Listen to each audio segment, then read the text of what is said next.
Viewers అందరికీ ఒక చిన్న సూచన దయచేసి గమనించండి. మేము మన ఈ ఛానల్ తరపున withchari.in అనే వెబ్‌సైట్‌ని లాంచ్ చేశాము. అందులో కాంపిటీటివ్ ఎగ్జామ్స్‌కి సంబంధించినటువంటి అన్ని రకాల ప్రాక్టీస్ టెస్టులు, మాక్ టెస్టులు, గ్రాండ్ టెస్టులు అందుబాటులో ఉన్నాయి. దయచేసి వాటిని అటెంప్ట్ చేయండి. అప్పుడు మీకు ఒక నిజమైన ఎగ్జామ్ రాస్తున్నటువంటి అనుభూతి తప్పకుండా కలుగుతుంది. అలాగే ఈ వీడియో డిస్క్రిప్షన్‌లో వెబ్‌సైట్ యొక్క లింకును కూడా ప్రొవైడ్ చేసినాము. ఒకసారి చూసుకోండి. కింది వాటిలో భారతదేశ దీవులకు సంబంధించి సరికాని స్టేట్మెంట్‌ను గుర్తించండి.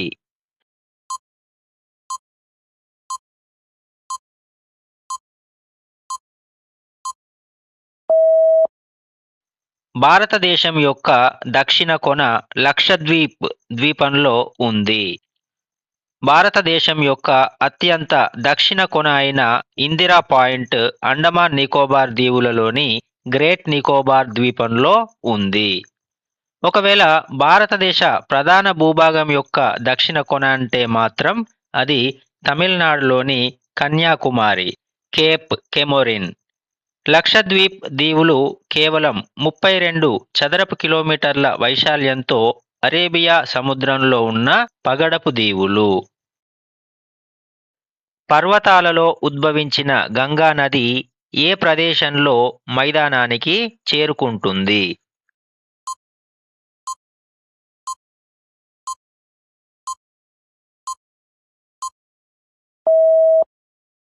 హరిద్వార్. గంగా నది హిమాలయ పర్వత శ్రేణులను దాటి ఉత్తరాఖండ్లోని హరిద్వార్ వద్ద మొదటిసారిగా మైదాన ప్రాంతంలోకి ప్రవేశిస్తుంది.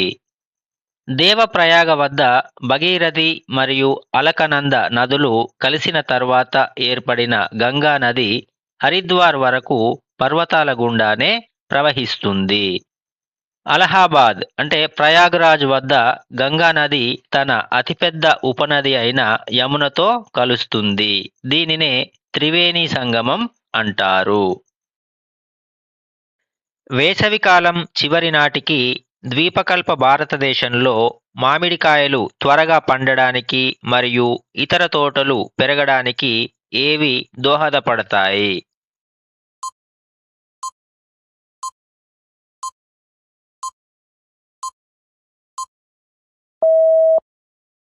తొలకరి జల్లులు. వీటిని కేరళలో మ్యాంగో షవర్స్, కర్ణాటకలో చెర్రీ బ్లాజమ్స్ అంటే కాఫీ తోటల కోసం, మరియు మన తెలుగు రాష్ట్రాలలో తొలకరి జల్లులు అని పిలుస్తారు. ఈ వర్షాలు వేసవి చివరలో కురిసి మామిడికాయలు త్వరగా పక్వానికి రావడానికి మరియు కాఫీ తోటలు పూత పూయడానికి ఎంతో సహాయపడతాయి. శిశు మరణాల రేటు అంటే ఏమిటి?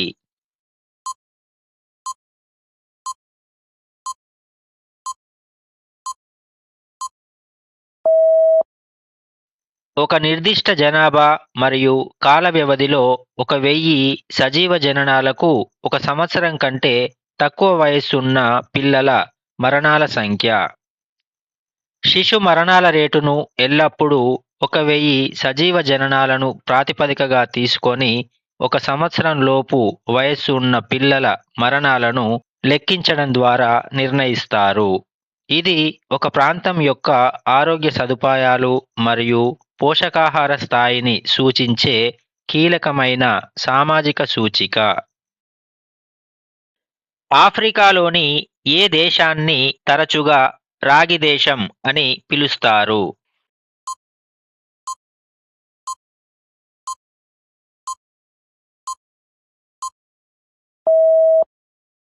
జాంబియా.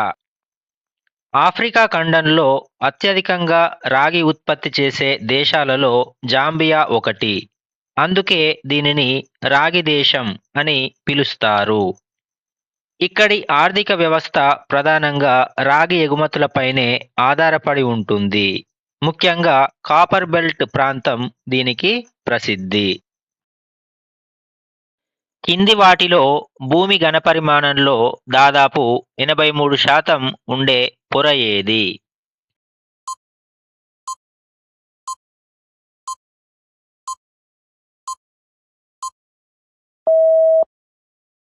భూకేంద్ర మండలం. భూమి ఘనపరిమాణంలో 83% ఉండే భూకేంద్ర మండలం అంటే కోర్ ప్రధానంగా నికెల్ ఇనుములతో నిర్మితమై భూమి లోపల 2900 కిలోమీటర్ల నుండి 6376 కిలోమీటర్ల లోతు వరకు విస్తరించి ఉంటుంది. ఈ పొరను నిఫే అని పిలుస్తారు. మిగిలిన పొరలలో భూప్రావారం 16%, భూపటలం కేవలం 1% మాత్రమే ఉంటాయి. ఈ ప్రదేశంలో తయారు చేయబడిన చీరలు ప్రత్యేకమైన డిజైన్ మరియు రంగుతో కూడి ఉంటాయి. ఇవి ఇతర పట్టు చీరల కంటే చాలా భిన్నంగా ఉంటాయి. కాబట్టి భారతదేశంలో పేటెంట్ పొందిన మొట్టమొదటి చేనేత వస్త్రం ఏది?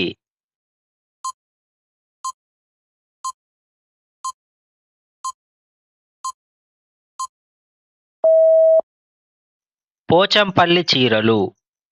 తెలంగాణలోని యాదాద్రి భువనగిరి జిల్లాకు చెందిన పోచంపల్లి ఇక్కత్ చీరలు 2004లో భారతదేశంలో భౌగోళిక గుర్తింపు లేదా పేటెంట్ పొందిన మొట్టమొదటి చేనేత వస్త్రంగా రికార్డు సృష్టించాయి. ఇవి తమ విలక్షణమైన టై అండ్ డై పద్ధతి మరియు రేఖాగణిత డిజైన్లకు ప్రపంచవ్యాప్తంగా ప్రసిద్ధి చెందాయి. మానవాభివృద్ధి నివేదిక 2018 ప్రకారం కింది ఆసియా దేశాలలో తలసరి ఆదాయం, వ్యక్తి జీవించే సగటు కాలం, పాఠశాల విద్యా సంవత్సరాల సగటు మొదలైన ప్రతి అంశంలోనూ ముందున్న దేశం ఏది?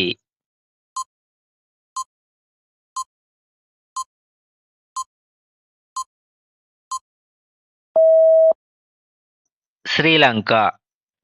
మానవాభివృద్ధి నివేదిక హెచ్డిఆర్ 2018 ప్రకారం శ్రీలంక తన పొరుగు దేశాలైన భారత్, పాకిస్తాన్ మరియు బంగ్లాదేశ్ కంటే మెరుగైన స్థానంలో ఉంది.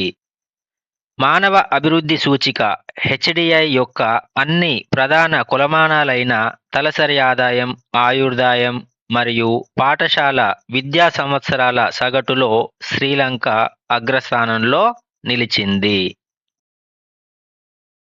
పునరుత్పాదక వనరు అంటే ఏమిటి?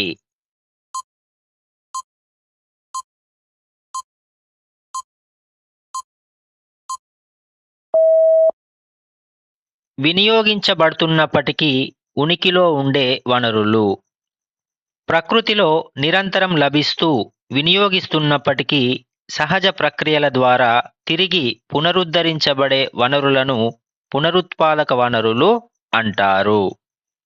ఉదాహరణకు సౌరశక్తి, పవనశక్తి వంటివి ఎంత వాడినా తరిగిపోవు.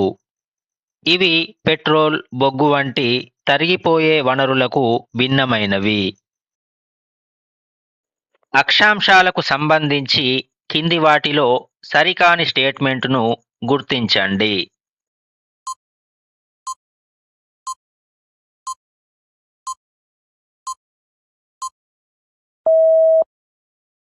అక్షాంశం అనే పదం లాటిట్యూడో అనే లాటిన్ పదం నుండి ఉద్భవించింది.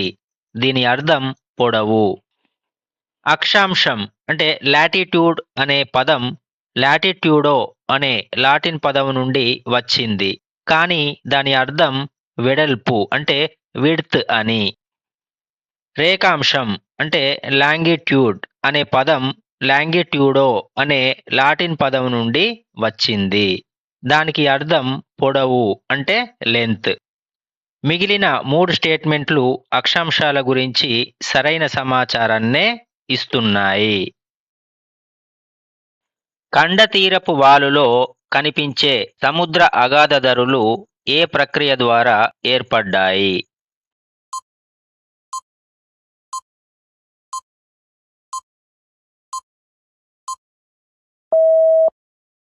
హిమానీ నదాలు మరియు నదుల నీటి కోత వలన. సముద్ర అంతర్భాగంలో ముఖ్యంగా ఖండతీరపు వాలు ప్రాంతంలో ఏర్పడే లోతైన లోయలను సముద్ర అగాధదరులు అంటారు. ఇవి హిమానీ నదాల కదలికల వల్ల లేదా నదులు సముద్రంలో కలిసే చోట కలిగించే తీవ్రమైన నీటి కోత వల్ల ఏర్పడతాయి.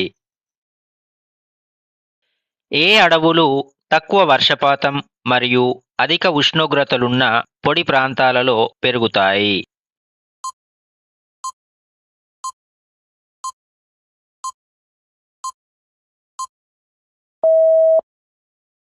ముళ్ళతో కూడిన అడవులు. తక్కువ వర్షపాతం మరియు అధిక ఉష్ణోగ్రతలు ఉండే పొడి ప్రాంతాలలో ముళ్ళ అడవులు పెరుగుతాయి. ఇక్కడి చెట్లు నీటిని ఆదా చేసుకోవడానికి వీలుగా చాలా చిన్న ఆకులు మరియు ముళ్ళను కలిగి ఉంటాయి. ఉదాహరణకు తుమ్మ, బల్సు, రేగు వంటివి ఈ అడవుల్లో పెరుగుతాయి. ఏ సందర్భంలో నీరు నేలలోకి ఇంకే అవకాశం ఎక్కువగా ఉంటుంది?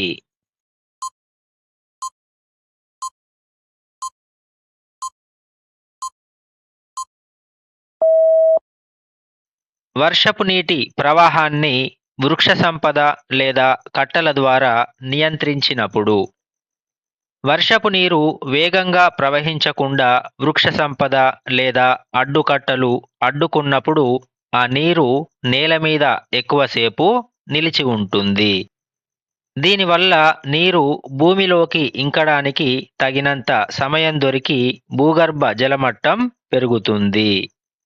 దీనికి విరుద్ధంగా చెట్లు లేని ఖాళీ నేలలపై నీరు వేగంగా ప్రవహించి కొట్టుకుపోతుంది.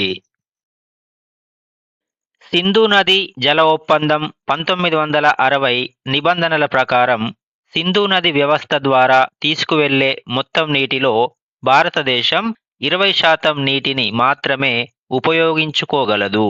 మరియు ఈ నీటిని భారతదేశంలోని ఏ రాష్ట్రాలలో నీటిపారుదల కోసం ఉపయోగిస్తున్నారు?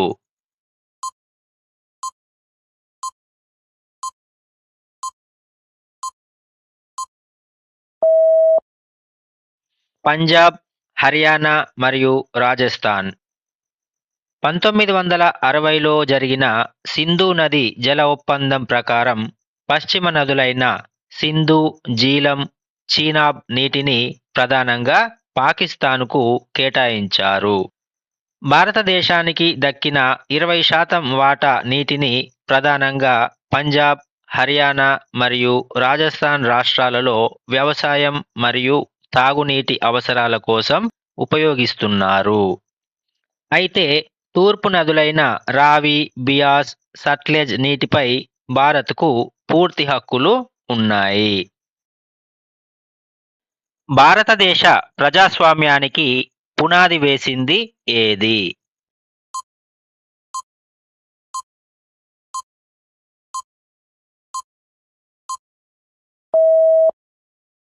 భారతదేశ స్వాతంత్ర పోరాటానికి ప్రేరణనిచ్చి మరియు మార్గనిర్దేశం చేసిన విలువలు. భారతదేశ రాజ్యాంగ ప్రవేశికలో పొందుపరచిన స్వేచ్ఛ, సమానత్వం, సౌభ్రాతృత్వం మరియు న్యాయం వంటి కీలక విలువలు భారత స్వాతంత్ర పోరాటం నుండే ఉద్భవించాయి. ఈ విలువలనే మన ప్రజాస్వామ్యానికి పునాదిగా స్వీకరించి రాజ్యాంగ నిర్మాతలు దేశ పరిపాలనకు దిశానిర్దేశం చేశారు. భారత రాజ్యాంగంలో ఏవి భారత ప్రభుత్వం ముందు అక్షరాస్యతను సార్వత్రికీకరించడం, పర్యావరణ పరిరక్షణ మొదలైన కొన్ని నిర్దిష్ట పనులను నిర్దేశిస్తాయి?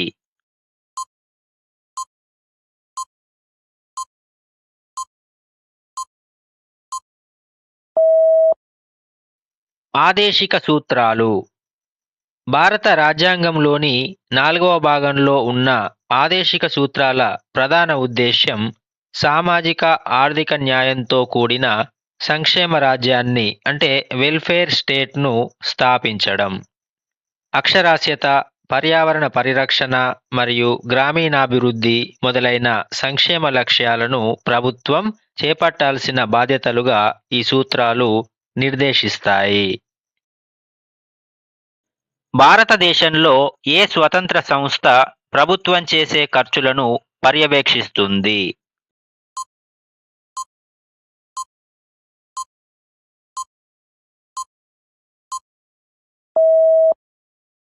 Controller and auditor general. భారత రాజ్యాంగంలోని ఆర్టికల్ 148 ప్రకారం controller and auditor general CAG అంటే కాగ్ ఒక స్వతంత్ర రాజ్యాంగబద్ధ సంస్థ. కేంద్ర రాష్ట్ర ప్రభుత్వాల ఖర్చులను మరియు ఆదాయాలను తనిఖీ చేసి అంటే ఆడిట్ చేసి ప్రజాధనం దుర్వినియోగం కాకుండా పర్యవేక్షించడం దీని ప్రధాన విధి. అందుకే కాగ్ని ప్రజాధన సంరక్షకుడు అంటే Guardian of the public purse అని పిలుస్తారు.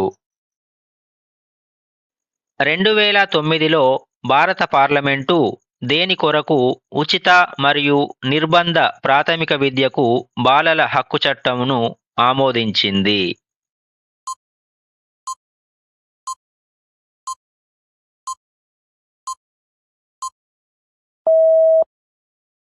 పద్నాలుగు సంవత్సరాల కంటే తక్కువ వయస్సు ఉన్న పిల్లలందరికీ నాణ్యమైన విద్య లభించేలా నిర్ధారించుకోవడం కొరకు. 86వ రాజ్యాంగ సవరణ ద్వారా భారత రాజ్యాంగంలో చేర్చబడిన ఆర్టికల్ 21A ప్రకారం 6 నుండి 14 సంవత్సరాల పిల్లలందరికీ ఉచిత మరియు నిర్బంధ విద్యను అందించడం ఒక ప్రాథమిక హక్కుగా గుర్తించారు. దీనిని అమలు చేయడానికి 2009లో భారత పార్లమెంటు విద్యా హక్కు చట్టాన్ని అంటే ఆర్టీఈని ఆమోదించింది. ఈ చట్టం 2010 ఏప్రిల్ 1 నుండి అమలులోకి వచ్చింది. ఒక సాధారణ బిల్లును ఆమోదించడంలో పార్లమెంటు ఉభయ సభల మధ్య ఏవైనా తేడాలున్నట్లయితే తుది నిర్ణయం ఎక్కడ తీసుకోబడుతుంది?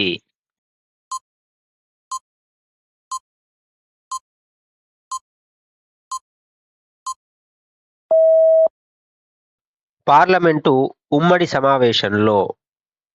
సాధారణ బిల్లు విషయంలో ఉభయ సభల మధ్య ప్రతిష్టంభన ఏర్పడితే ఆర్టికల్ 108 ప్రకారం రాష్ట్రపతి ఏర్పాటు చేసే ఉమ్మడి సమావేశంలో తుది నిర్ణయం తీసుకుంటారు. ఈ సమావేశంలో హాజరైన సభ్యుల మెజారిటీ ఓట్ల ఆధారంగా బిల్లు ఆమోదం పొందుతుంది. లోక్సభ స్పీకర్ దీనికి అధ్యక్షత వహిస్తారు. ఓట్లు సమానమైనప్పుడు మాత్రమే ఆయన తన నిర్ణాయక ఓటును ఉపయోగిస్తారు.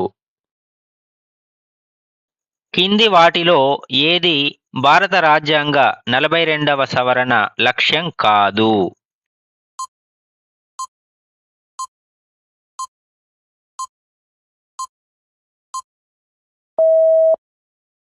విద్యను ప్రాథమిక హక్కుగా చేయడం. 1976లో ఇందిరాగాంధీ ప్రభుత్వ హయాంలో చేసిన 42వ రాజ్యాంగ సవరణను మినీ రాజ్యాంగం అని పిలుస్తారు. ఈ సవరణ ద్వారా విద్యను కేవలం ఉమ్మడి జాబితాలోకి మాత్రమే చేర్చారు, అంతేగాని దానిని ప్రాథమిక హక్కుగా గుర్తించలేదు. 2002లో చేసిన 86వ రాజ్యాంగ సవరణ ద్వారా మాత్రమే ఆర్టికల్ 21Aను చేర్చి 6 నుండి 14 ఏళ్ల పిల్లలకు విద్యను ప్రాథమిక హక్కుగా గుర్తించారు. కేంద్ర ప్రభుత్వం 2013లో క్రిమినల్ న్యాయ సవరణ చట్టాన్ని ఆమోదించింది. దీనిని ఏ విధంగా కూడా పిలుస్తారు?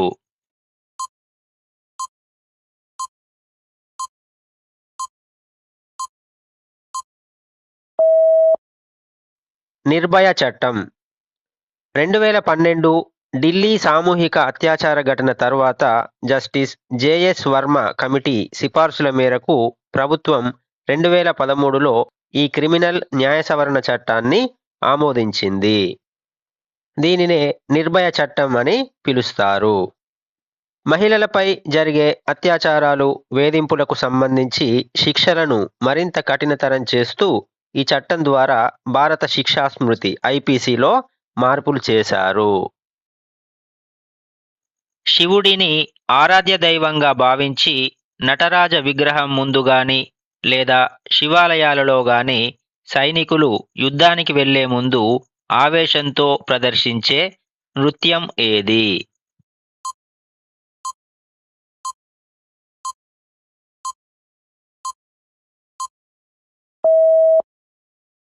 పేరిణి నృత్యం. కాకతీయుల కాలం నాటి పేరిణి శివతాండవం ఒక శక్తివంతమైన యుద్ధ నృత్యం. దీనిని సైనికులు యుద్ధానికి వెళ్లే ముందు శివుడిని ఆరాధిస్తూ నటరాజ విగ్రహం ముందు గాని లేదా శివాలయాల్లో గాని ప్రదర్శించేవారు. ఇది సైనికులలో ధైర్యాన్ని, ఆవేశాన్ని నింపే విశిష్టమైన పురుష నృత్య రీతి. జయాపసేనాని రాసిన నృత్య రత్నావళి ఆధారంగా పద్మశ్రీ నటరాజ రామకృష్ణ ఈ కళను పునరుద్ధరించారు. అంతర్జాతీయ న్యాయస్థానంలో మొదటి భారతీయ న్యాయమూర్తిగా నియమితులైన భారత రాజ్యాంగ ముసాయిదా కమిటీ రాజ్యాంగ సలహాదారు ఎవరు?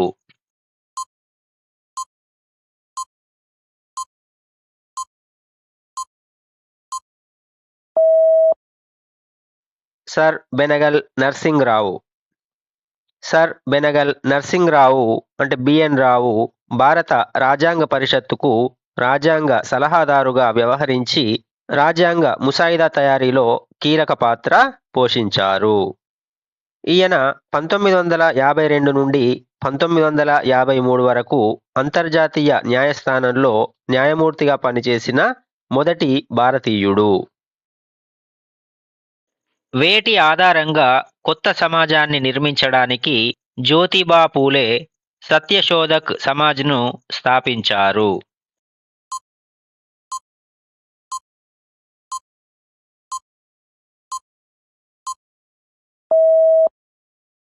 సత్యం మరియు సమానత్వం. జ్యోతిబా పూలే 1873లో స్థాపించిన సత్యశోధక్ సమాజ్ సత్యం మరియు సామాజిక సమానత్వం పునాదులుగా కొత్త సమాజాన్ని నిర్మించాలని లక్ష్యంగా పెట్టుకుంది. అణగారిన వర్గాలను, మహిళలను అగ్రవర్ణాల దోపిడీ నుండి విముక్తి చేయడం మరియు పూజారుల మధ్యవర్తిత్వం లేకుండా భగవంతుడిని ఆరాధించే స్వేచ్ఛను కల్పించడం దీని ప్రధాన ఉద్దేశం. ఏ అంశాలలో ఉన్న అవకాశాన్ని పరిశీలించడానికి భారత ప్రభుత్వం సుప్రీంకోర్టు న్యాయమూర్తి బిపి జీవన్ రెడ్డిని నియమించింది?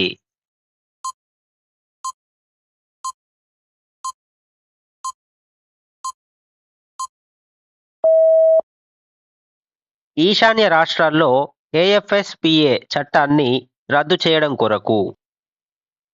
ఈశాన్య రాష్ట్రాలలో వివాదాస్పదంగా మారిన ఏఎఫ్ఎస్పిఏ అంటే armed forces special powers act చట్టాన్ని సమీక్షించేందుకు 2004లో భారత ప్రభుత్వం జస్టిస్ బిపి జీవన్ రెడ్డి కమిటీని నియమించింది. ఈ చట్టం ప్రజల్లో అపనమ్మకాన్ని కలిగిస్తోందని భావించిన కమిటీ దీనిని రద్దు చేసి ఉగ్రవాద వ్యతిరేక నిబంధనలను అక్రమ కార్యకలాపాల నిరోధక చట్టం యుఏపిఏలో చేర్చాలని 2005లో సిఫార్సు చేసింది. మానవ హక్కులలోని ఏ అధికరణం ప్రకారం ఎవరిని అకారణంగా అరెస్టు చేయకూడదు, నిర్బంధించకూడదు, బహిష్కరించకూడదు?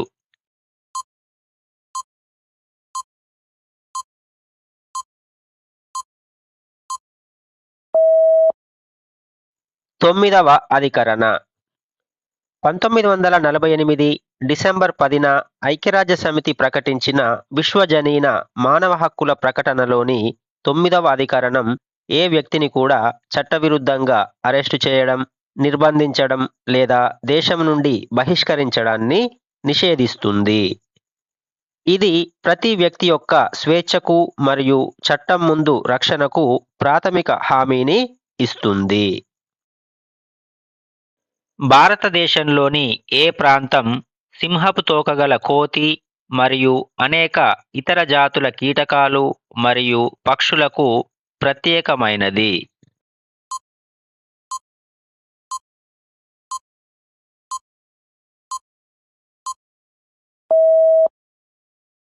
పశ్చిమ కనుమలలోని నిశ్శబ్ద లోయ.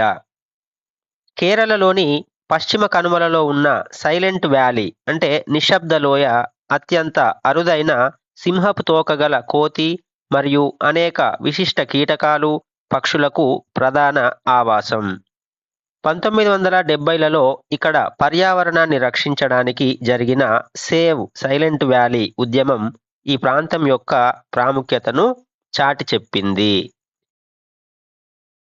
1969లో లిబియాలో రాచరికం రద్దు చేయబడింది మరియు అది తనను తాను ఏ విధంగా ప్రకటించుకుంది.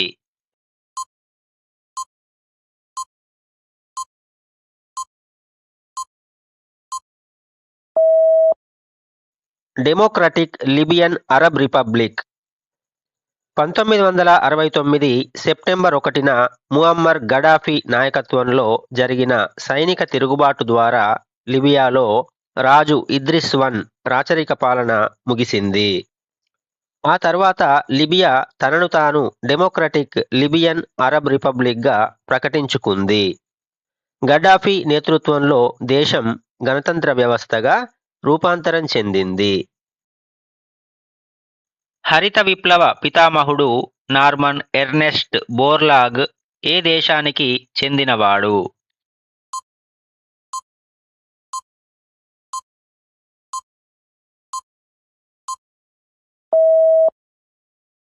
అమెరికా సంయుక్త రాష్ట్రాలు.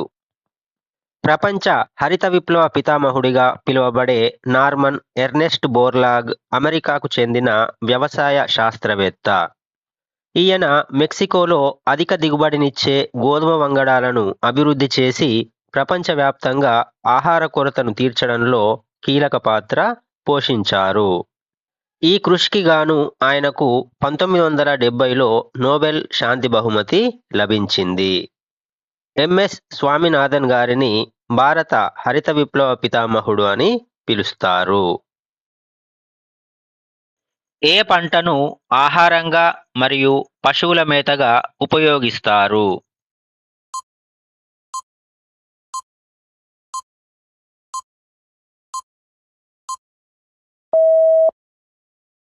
మొక్కజొన్న. మొక్కజొన్న ఒకే సమయంలో ఆహార పంటగా మరియు పశుగ్రాసంగా కూడా ఉపయోగపడే అత్యంత ముఖ్యమైన పంట. ఇది ఒక ఖరీఫ్ పంట. దీనిని ధాన్య ప్రాణి అని కూడా పిలుస్తారు. భారతదేశంలో ముఖ్యంగా కర్ణాటక, మధ్యప్రదేశ్ మరియు తెలంగాణ వంటి రాష్ట్రాల్లో ఇది విస్తారంగా సాగు చేయబడుతోంది. కాగితం ఉత్పత్తి యొక్క ఏ దశలో చిన్న చెక్క ముక్కలను ఫైబర్ లైన్ విభాగానికి పంపుతారు?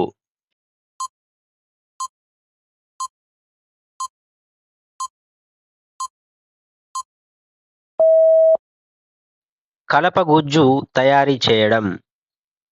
కాగితం తయారీలో కలపగుజ్జు తయారీ దశలో చిన్న చెక్క ముక్కలను పెద్ద పాత్రలలో రసాయనాలతో కలిపి ఉడికిస్తారు. ఈ ప్రక్రియలో భాగంగానే ముక్కలను ఫైబర్ లైన్ విభాగానికి పంపి సెల్యులోజ్ నారలను వేరు చేసి మెత్తటి గుజ్జుగా మారుస్తారు. ఇది కాగితం తయారీలో అత్యంత ముఖ్యమైన రసాయనిక ప్రక్రియ. భారత ఆర్థిక వ్యవస్థలోని ఏ రంగంలో మహిళా ఉద్యోగులు అధిక సంఖ్యలో పనిచేస్తున్నారు?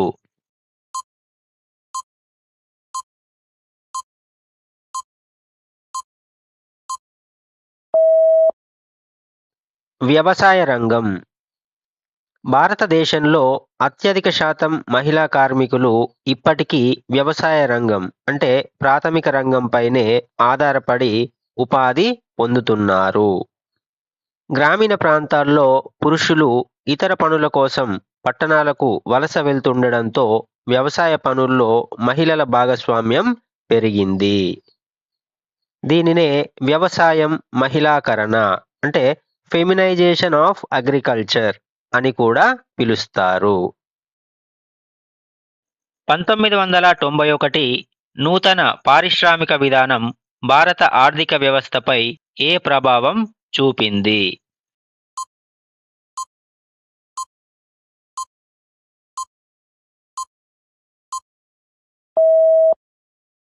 ఇది వేగవంతమైన ఆర్థిక వృద్ధికి మరియు సరళీకరణకు దారితీసింది.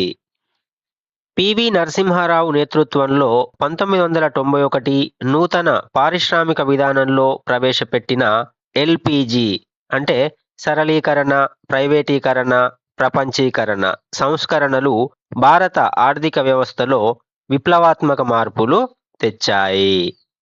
లైసెన్స్ రాజ్ రద్దు, విదేశీ పెట్టుబడుల ప్రోత్సాహం వల్ల ప్రభుత్వ నియంత్రణ తగ్గి ప్రైవేట్ రంగం బలోపేతమై దేశం వేగవంతమైన ఆర్థిక వృద్ధిని సాధించింది. కింది వాటి నుండి ద్రవ్యం యొక్క ప్రాథమిక విధిని గుర్తించండి.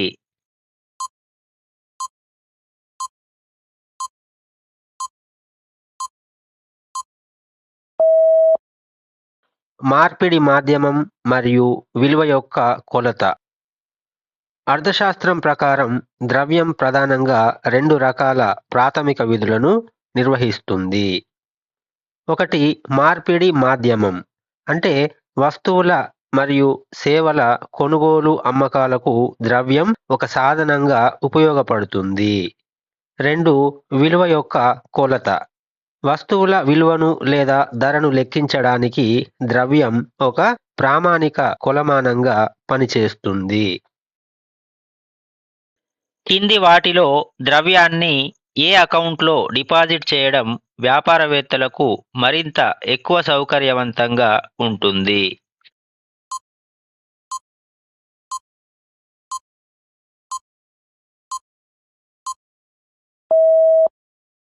కరెంట్ డిపాజిట్లు. వ్యాపారస్తులు రోజుకు ఎన్నిసార్లైనా నగదును డిపాజిట్ చేయడానికి మరియు విత్డ్రా చేసుకోవడానికి కరెంట్ డిపాజిట్లు అత్యంత సౌకర్యవంతంగా ఉంటాయి. ఈ ఖాతాలపై బ్యాంకు ఎటువంటి వడ్డీని చెల్లించదు, కానీ పరిమితి లేకుండా లావాదేవీలు జరుపుకునే వెసులుబాటును మరియు ఓవర్డ్రాఫ్ట్ వంటి ప్రత్యేక సౌకర్యాలను కల్పిస్తుంది. ధరల పెరుగుదల జరిగినప్పుడల్లా భారతదేశంలోని అన్ని బ్యాంకులకు అత్యున్నత సంస్థ అయిన రిజర్వ్ బ్యాంక్ ఆఫ్ ఇండియా ఈ విధంగా చేస్తుంది.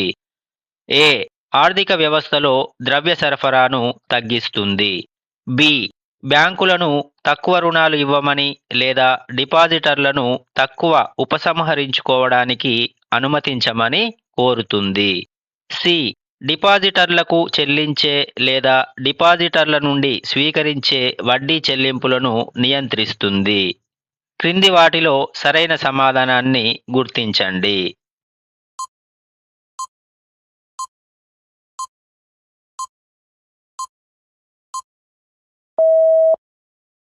ఏ, బి మరియు సిలు సరైనవి.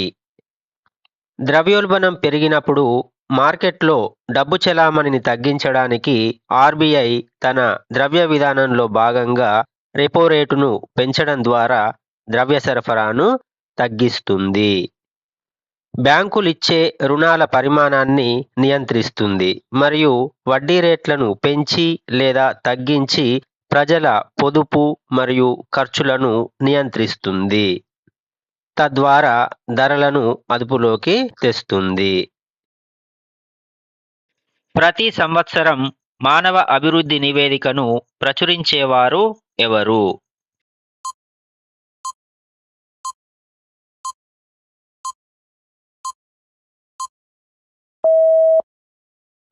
ఐక్యరాజ్య సమితి అభివృద్ధి ప్రణాళిక. ఐక్యరాజ్య సమితి అభివృద్ధి ప్రణాళిక యుఎన్డిపి సంస్థ 1990 నుండి ప్రతి సంవత్సరం మానవాభివృద్ధి నివేదికను ప్రచురిస్తోంది. ఇది కేవలం ఆదాయాన్నే కాకుండా ప్రజల ఆయు ప్రమాణం అంటే ఆరోగ్యం, విద్య మరియు జీవన ప్రమాణాల ఆధారంగా దేశాల అభివృద్ధిని అంచనా వేస్తుంది. దీనివల్ల ఒక దేశం తన ప్రజల సంక్షేమం కోసం ఎంతవరకు కృషి చేస్తోందో స్పష్టంగా తెలుస్తుంది. భారతదేశ ఆర్థిక సంవత్సరానికి సంబంధించి కింది వాటిలో ఏది సరైన వ్యవధి?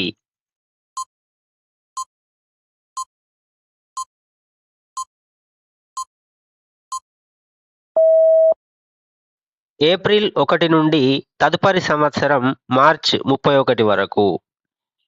భారతదేశంలో ప్రభుత్వ ఆదాయ వ్యయాల లెక్కల కోసం ఏప్రిల్ 1 నుండి ప్రారంభమై తదుపరి ఏడాది మార్చి 31 వరకు ఉన్న కాలాన్ని ఆర్థిక సంవత్సరం అంటే ఫైనాన్షియల్ ఇయర్ అంటారు.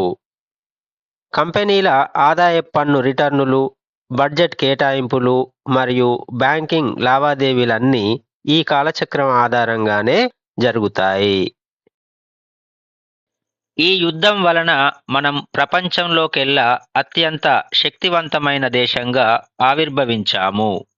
బహుశా చరిత్ర మొత్తంలోనే ఇంతటి శక్తివంతమైన దేశం ఇంకొకటి లేదు అని అన్నవారు ఎవరు?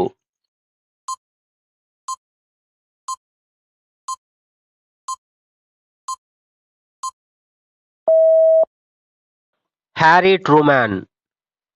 రెండవ ప్రపంచ యుద్ధం ముగిసిన తర్వాత అమెరికా సాధించిన తిరుగులేని విజయాన్ని మరియు ప్రపంచ రాజకీయాల్లో ఆ దేశం యొక్క ఆధిపత్యాన్ని ఉద్దేశించి అమెరికా మాజీ అధ్యక్షుడు హ్యారీ ట్రూమాన్ యుద్ధం వల్ల ఐరోపా దేశాలు బలహీనపడగా అమెరికా తన ఆర్థిక మరియు సైనిక శక్తితో అగ్రరాజ్యంగా ఎదిగింది అనే వ్యాఖ్యలు చేశారు.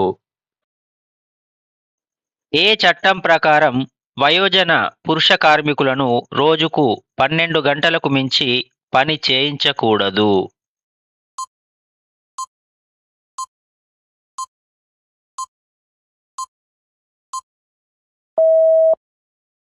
ఫ్యాక్టరీ చట్టం 1911.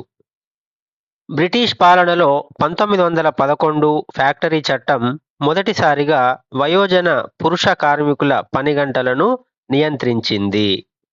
దీని ప్రకారం పురుషులు రోజుకు గరిష్టంగా 12 గంటలు మాత్రమే పనిచేయాలని, అలాగే రాత్రి సమయాల్లో మహిళలు మరియు పిల్లలు పనిచేయడాన్ని ఇది నిషేధించింది. 1867లో బొంబాయిలో ప్రార్థనా సమాజ్ను ప్రారంభించింది ఎవరు?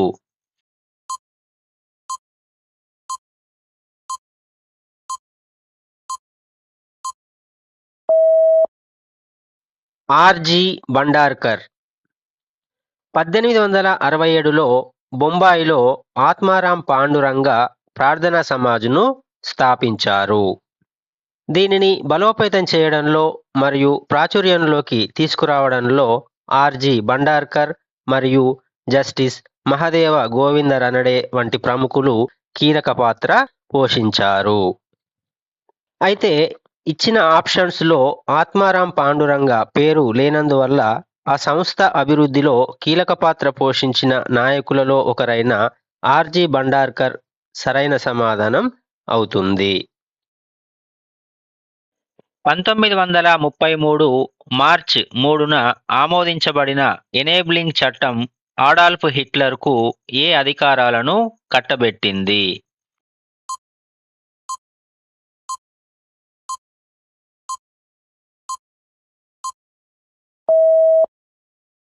పార్లమెంటును పక్కన పెట్టి అతని ఆదేశం ప్రకారం పాలించడానికి. 1933 మార్చ్ 3న ఆమోదించబడినటువంటి ఎనేబ్లింగ్ చట్టం జర్మనీలో ప్రజాస్వామ్యాన్ని రద్దు చేసి హిట్లర్ నియంతృత్వానికి దారితీసింది. ఈ చట్టం ద్వారా హిట్లర్ పార్లమెంటును సంప్రదించకుండానే స్వయంగా ఉత్తర్వుల ద్వారా పాలించే అధికారాలను పొందాడు. దీనివల్ల నాజీ పార్టీ మినహా అన్ని రాజకీయ పార్టీలు, కార్మిక సంఘాలు నిషేధించబడి దేశం మొత్తం హిట్లర్ గుప్పిట్లోకి వెళ్ళింది. ఎక్కువ మొత్తంలో కార్లను త్వరగా ఉత్పత్తి చేయడానికి కింది వాటిలో ఏ పరిశ్రమ అసెంబ్లీ లైన్ మెథడ్ ఉత్పత్తి పద్ధతిని ప్రారంభించింది?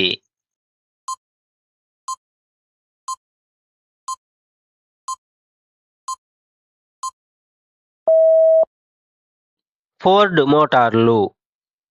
ఆధునిక పారిశ్రామిక ఉత్పత్తిలో విప్లవాత్మక మార్పు తెచ్చిన అసెంబ్లీ లైన్ మెథడ్ను హెన్రీ ఫోర్డ్ తన ఫోర్డ్ మోటార్స్ కంపెనీలో 1913లో ప్రవేశపెట్టారు.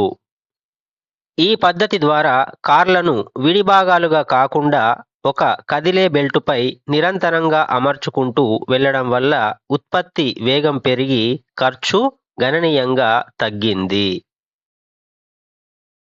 మార్చ్ 8, 1907న ఏ రష్యా నగర మహిళలు శాంతి మరియు రొట్టెను కోరుతూ ఊరేగింపును నిర్వహించారు?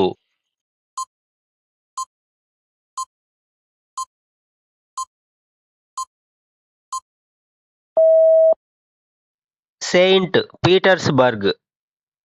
మొదటి ప్రపంచ యుద్ధం సమయంలో ఆహార కొరత, అధిక ధరలకు నిరసనగా 1917 మార్చ్ 8న రష్యా రాజధాని సెయింట్ పీటర్స్బర్గ్ నగరంలో సుమారు 10,000 మంది మహిళలు శాంతి మరియు రొట్టె కోసం భారీ ఊరేగింపు నిర్వహించారు. ఈ పోరాటం రష్యాలో జార్ చక్రవర్తి రాచరిక పాలన పతనానికి నాంది పలికి రష్యా విప్లవానికి దారితీసింది. అందుకే ఈ చారిత్రక రోజును అంతర్జాతీయ మహిళా దినోత్సవంగా జరుపుకుంటారు. శాసనంలోని మొదట పేర్కొనే భాగాన్ని ప్రశస్తి అని అంటారు. ప్రశస్తి దేని గురించి తెలుపుతుంది?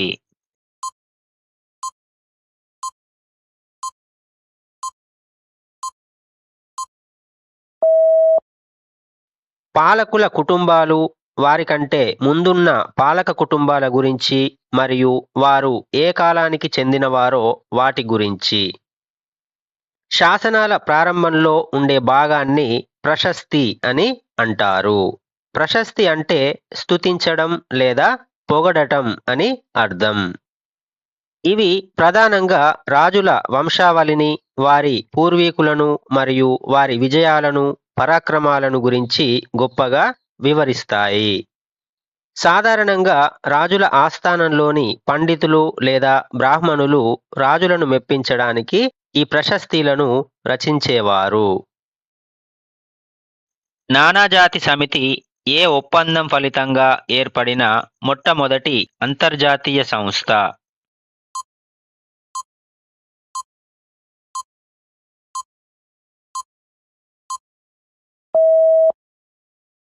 వెర్సైల్స్ ఒప్పందం. మొదటి ప్రపంచ యుద్ధం ముగిసిన తర్వాత ప్రపంచ దేశాల మధ్య శాంతిని స్థాపించడానికి మరియు తగాదాలను చర్చల ద్వారా పరిష్కరించడానికి 1919లో జరిగిన వెర్సైల్స్ ఒప్పందం ఆధారంగా నానాజాతి సమితి ఏర్పడింది. ఇది 1920 జనవరి 10న స్విట్జర్లాండ్లోని జెనీవా కేంద్రంగా తన కార్యకలాపాలను ప్రారంభించింది. అమెరికా అధ్యక్షుడు వుడ్రో విల్సన్ ప్రతిపాదించిన 14 సూత్రాలు ఈ సంస్థ ఏర్పాటుకు పునాదిగా నిలిచాయి. 1971లో భారత ప్రభుత్వం వేటిని రద్దు చేసింది?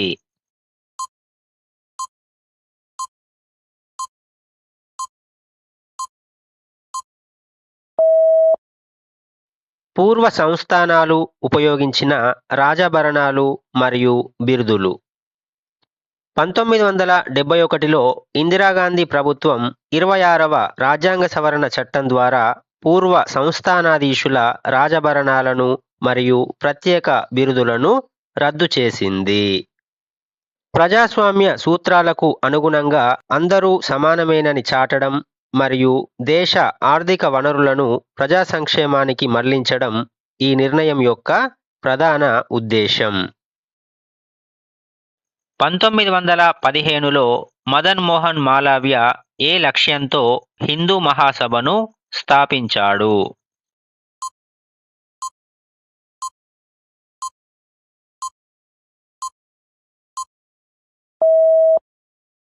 హిందువులను ఏకం చేయడం మరియు ఇతర మతాలలోకి మారిన వారిని తిరిగి హిందూ మతంలోకి తీసుకురావడం. 1915లో పండిట్ మదన్ మోహన్ మాలవ్య నాయకత్వంలో హరిద్వార్లో హిందూ మహాసభ స్థాపించబడింది.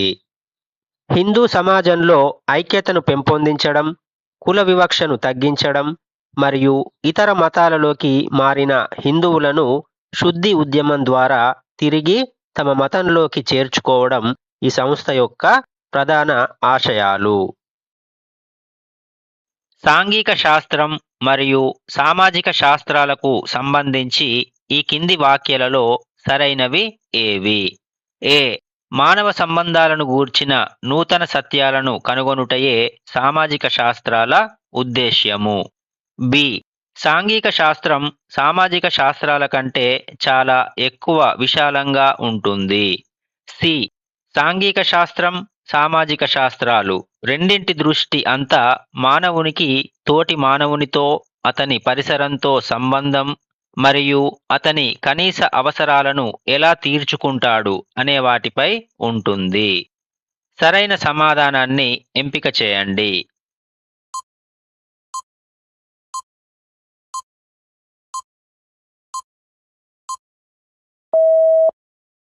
ఏ మరియు సి మాత్రమే. మానవ సంబంధాలపై కొత్త విషయాలను పరిశోధించడం సామాజిక శాస్త్రాల పని అయితే, ఆ అంశాలను విద్యార్థుల కోసం సరళీకరించి బోధించడం సాంఘిక శాస్త్రం ఉద్దేశ్యం. సామాజిక శాస్త్రం పరిధి చాలా విశాలమైనది మరియు ఈ రెండు శాస్త్రాలు కూడా మానవుడు తన పరిసరాలతో, తోటి మనుషులతో కలిగి ఉండే సంబంధాలనే ప్రధానంగా అధ్యయనం చేస్తాయి. Archives for Social Science and Social Welfare అను పత్రికకు అసోసియేటెడ్ ఎడిటర్గా పనిచేసిన సామాజిక శాస్త్రవేత్త ఎవరు?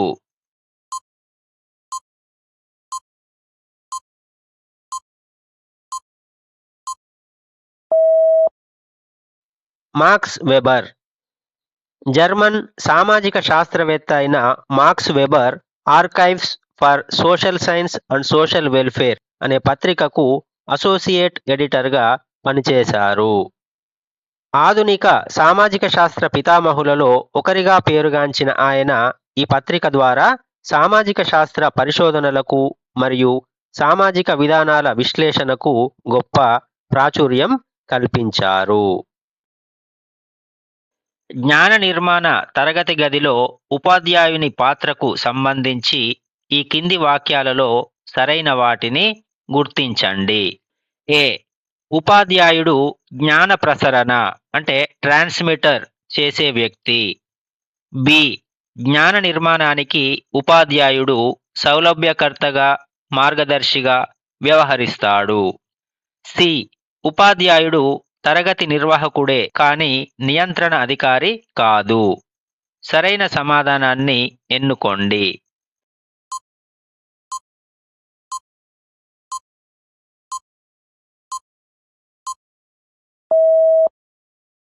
బి మరియు సి మాత్రమే. జ్ఞాన నిర్మాణ పద్ధతిలో ఉపాధ్యాయుడు కేవలం సమాచారాన్ని అందించే వ్యక్తి అంటే ట్రాన్స్మిటర్ మాత్రమే కాదు, విద్యార్థులు తమంతట తాము నేర్చుకునేలా ప్రోత్సహించే సౌలభ్యకర్త అంటే ఫెసిలిటేటర్ కూడా.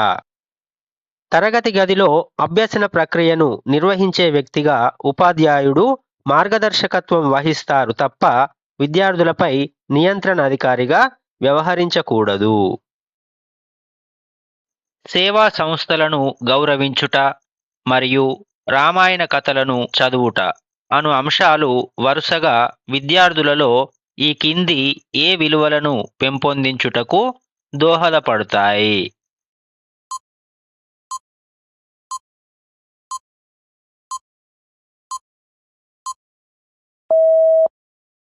ప్రజాస్వామిక విలువ మరియు సాంస్కృతిక విలువ. సేవా సంస్థలను గౌరవించడం సామాజిక బాధ్యతను, పౌరధర్మాన్ని ప్రతిబింబించే ప్రజాస్వామిక విలువ. రామాయణ కథల ద్వారా మన దేశ గొప్ప వారసత్వాన్ని, సంప్రదాయాలను తెలుసుకోవడం సాంస్కృతిక విలువ కిందకు వస్తుంది. సహకార భావన మరియు ఒకరిపై ఇంకొకరు ఆధారపడే తత్వము మరియు వివిధ సంస్కృతులను గౌరవించుట అనే అంశాలు వరుసగా వేటికి చెందుతాయి?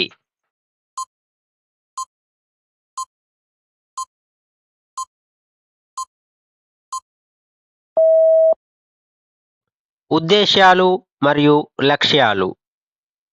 సహకార భావన మరియు పరస్పర ఆధారిత తత్వం అనేది విద్యార్థి ప్రవర్తనలో అంతర్భాగం కావడానికి చాలా సమయం పడుతుంది. కాబట్టి అది విస్తృతమైన ఉద్దేశ్యం. వివిధ సంస్కృతులను గౌరవించడం అనేది ఒక నిర్దిష్ట కృత్యం ద్వారా తక్కువ సమయంలో సాధించగలిగే ప్రవర్తన మార్పు. కాబట్టి అది లక్ష్యం. విద్యా హక్కు చట్టం ఆర్టీఈ 2009లోని ఏ సెక్షన్ ప్రకారం నియమితుడైన ఒక ఉపాధ్యాయుడు ప్రతి పిల్లవాని అభ్యసన సామర్థ్యాన్ని మదింపు చేసి దానికి అనుగుణంగా అతనికి అవసరమైన అదనపు బోధన చేస్తాడు.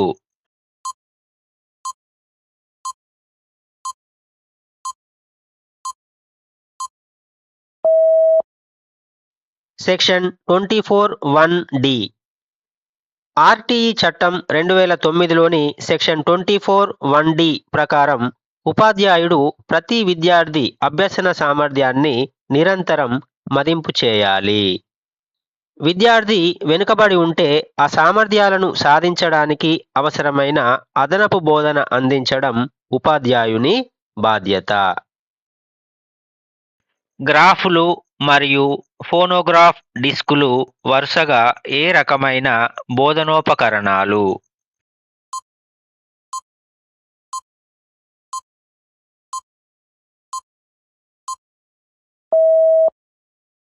దృశ్య ఉపకరణాలు మరియు శ్రవణ ఉపకరణాలు. గ్రాఫ్లు సమాచారాన్ని బొమ్మల రూపంలో చూపిస్తాయి, కాబట్టి ఇవి దృశ్య ఉపకరణాలు అంటే విజువల్. ఫోనోగ్రాఫ్ డిస్కులు కేవలం శబ్దాన్ని వినడానికి మాత్రమే ఉపయోగపడతాయి, కాబట్టి ఇవి శ్రవణ ఉపకరణాలు అంటే ఆడియో. ఈ వర్గీకరణ అభ్యాస ప్రక్రియలో ఏ ఇంద్రియం అంటే కన్ను లేదా చెవి ప్రధానంగా పాల్గొంటుంది అనే దానిపై ఆధారపడి ఉంటుంది. ఏ భూపటాలు వివిధ పంటల విస్తరణను సూచిస్తాయి?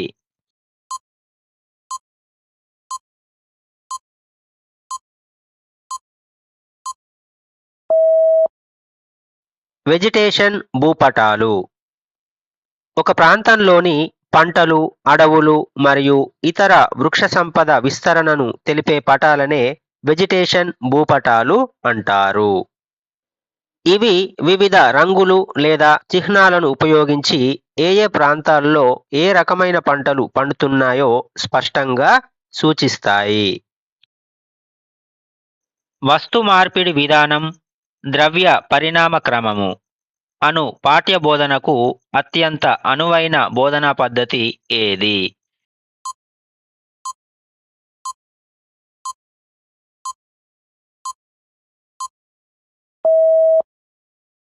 చర్చ.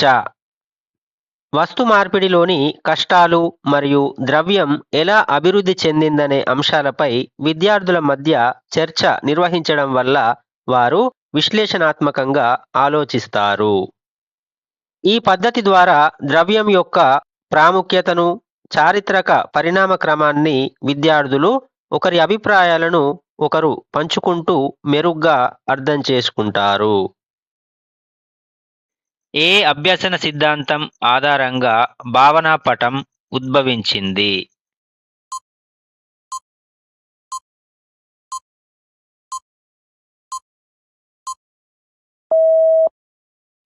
అసుబెల్ అభ్యసన సిద్ధాంతం.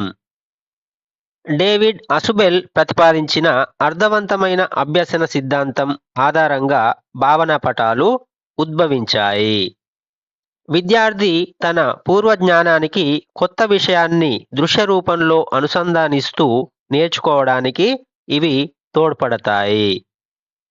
వీటిని అసుబెల్ సిద్ధాంతం ప్రాతిపదికన జోసెఫ్ డి నోవాక్ అభివృద్ధి చేశారు. ఈ కింది వాటిలో పాఠ్య సంబంధ రంగాలను మదింపు చేయడానికి ఉపయోగించే సాధనాలను గుర్తించండి. ఏ. యూనిట్ టెస్టులు, బి. నియోజనాలు, సి. లోప నిర్ధారణ టెస్టులు. సరైన సమాధానమును ఎన్నుకోండి.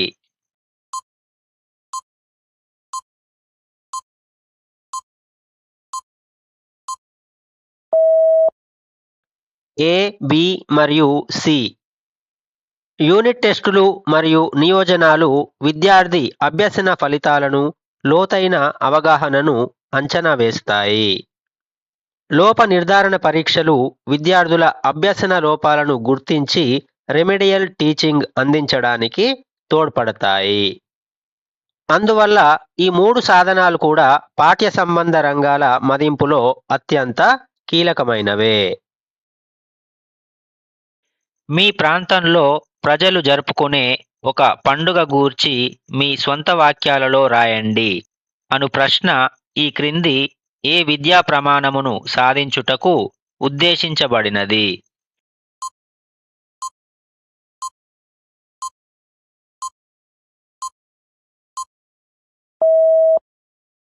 ప్రశంస, సున్నితత్వం. పండుగలను మరియు సంప్రదాయాలను గుర్తించి వాటి గురించి రాయడం ద్వారా విద్యార్థిలో సామాజిక ప్రశంస మరియు సున్నితత్వం పెరుగుతాయి. ఇది విద్యార్థులు సామాజిక వైవిధ్యాన్ని గౌరవించడానికి మరియు సంస్కృతి పట్ల సానుకూల దృక్పథాన్ని పెంచుకోవడానికి తోడ్పడే కీలకమైన విద్యా ప్రమాణం.